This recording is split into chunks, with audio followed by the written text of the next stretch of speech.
Les damos la bienvenida a la sala de situación del sudeste asiático. Comienza la actualización de inteligencia de estilo.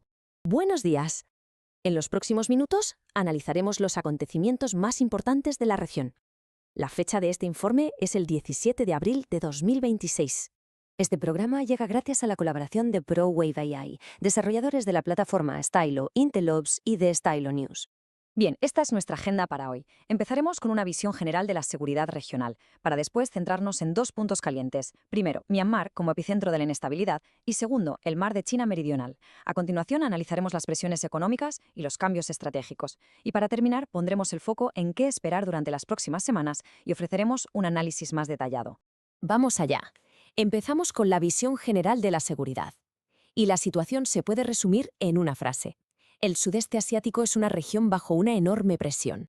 Si observamos el mapa de principios de abril, la perspectiva geoestratégica es muy clara.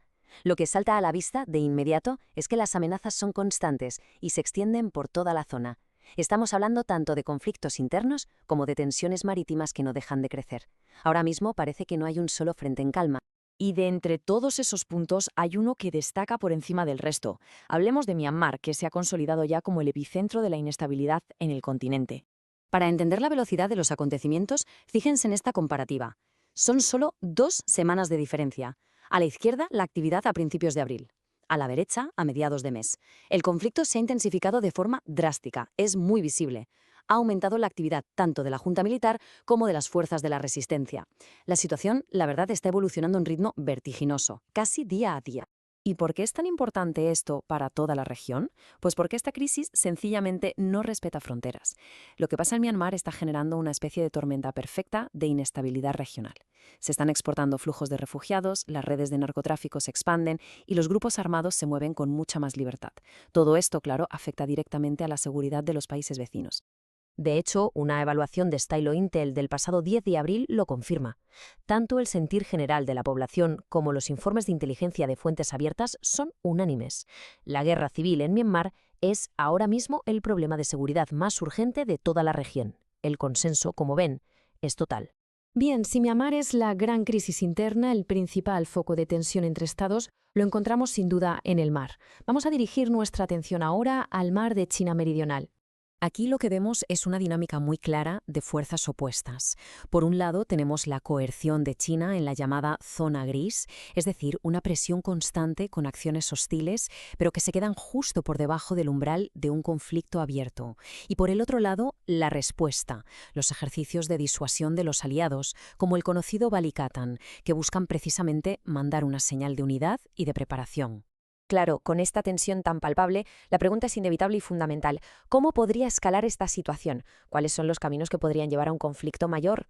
Pues miren, el principal riesgo aquí, según todos los analistas, no es tanto una guerra planificada, sino un simple error de cálculo, un incidente aislado. Pónganse en situación, una intercepción aérea demasiado agresiva, una colisión entre barcos guardacostas, cualquiera de estas chispas tiene el potencial de encender una crisis internacional a gran escala.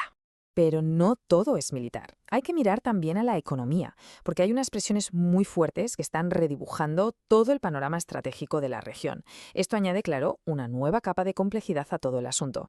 En concreto, estamos hablando de una crisis energética que está afectando a todos como una onda expansiva.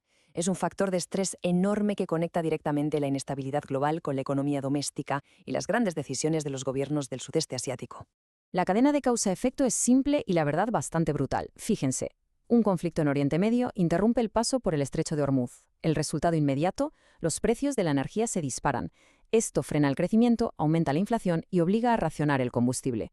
La respuesta de los gobiernos es doble. Por un lado, medidas de emergencia y por otro, acelerar un cambio estratégico. Y un ejemplo muy claro de esta respuesta la estamos viendo en Tailandia. Su primer ministro, Anutin Charnvirakul, no solo está defendiendo públicamente la transición al vehículo eléctrico, sino que ha decidido predicar con el ejemplo y utiliza uno personalmente para animar a la población a hacer el cambio.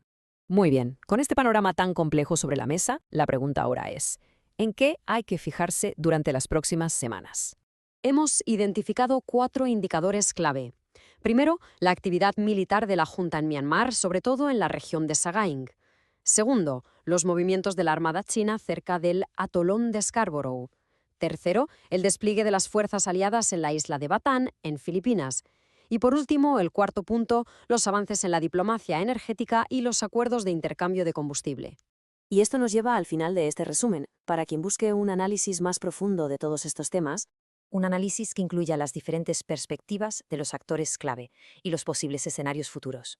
La recomendación es escuchar el programa completo estilo Intel Update. El enlace está disponible en esta misma publicación o se puede buscar directamente en las principales plataformas de podcast.